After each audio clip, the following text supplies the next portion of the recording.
జనవరి 22. ఆయన యాకోబులో ఏ దోషమును కనుగొనలేదు, ఇశ్రాయేలులో వంకరతనమును చూడలేదు. సంఖ్యాకాండము 23:21.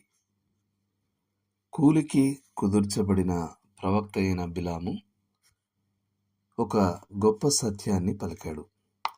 సర్వమును చూచే దేవుడు తన ప్రజలైన ఇశ్రాయేలులో పాపమును చూడలేకపోయినని, అప్పుడు ఇశ్రాయేలు విషయంలో ఏది నిజమో అది నేటి విశ్వాసి విషయంలో అద్భుతంగా నిజమైనది. దేవుడు అతని వైపు చూచినప్పుడు నిత్య మరణ శిక్ష విధించడానికి ఒక్క పాపమును కూడా ఆయన కనుగొనలేడు.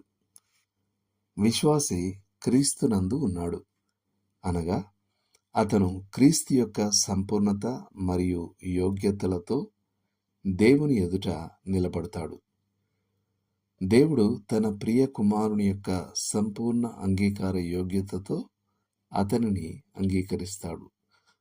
అది మెరుగుపరచలేని మరియు ఎప్పటికీ అంతం కాని ఒక కృపా స్థానం.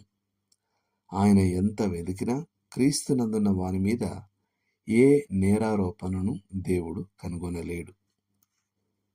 ఒక ఆంగ్లేయుడు మరియు అతని రోల్స్ రాయ్స్ కారుకు సంబంధించిన ఒక సంఘటన ద్వారా ఇది వివరించబడింది. అతను సెలవుల్లో ఫ్రాన్స్లో పర్యటిస్తున్నప్పుడు కారు వెనుక ఇరుసు విరిగిపోయింది.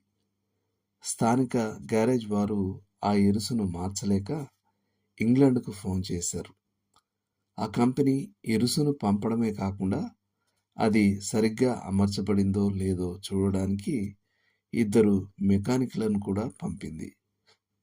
ఆ ఆంగ్లేయుడు తన యాత్రను కొనసాగించి ఇంగ్లాండ్కు తిరిగి వచ్చి బిల్లు వస్తుందని ఆశిస్తూ ఎదురుచూశాడు. నెలలు గడిచినా బిల్లు రాకపోవడంతో అతను కంపెనీకి లేఖ రాసి జరిగిన సంఘటన అంతటినీ వివరించి బిల్లు పంపమని కోరాడు.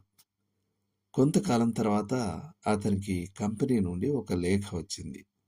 అందులో ఇలా ఉంది: మేము మా రికార్డులను జాగ్రత్తగా వెతికాం, కానీ రోల్స్ రాయ్స్ కారుకు ఎప్పుడైనా వెనుక ఇరుసు విరిగినట్లుగా ఎటువంటి రికార్డు మాకు కనబడలేదు.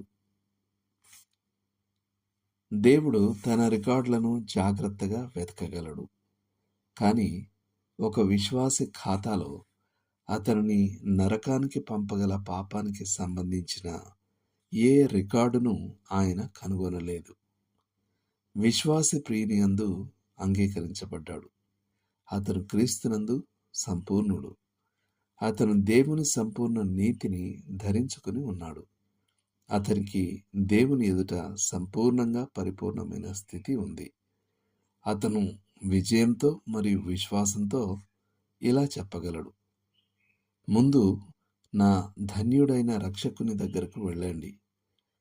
దేవునికి దూరంగా ఆయన్ను తీసుకొని వెళ్ళండి. యేసు ఒక్క పాపపు మరకనైనా మోస్తున్నాడేమో నిరూపించండి. అప్పుడు నేను అపవిత్రుడనని చెప్పండి. దేవుడు మిమ్మల్ని దీవించును గాక. ఆమేన్.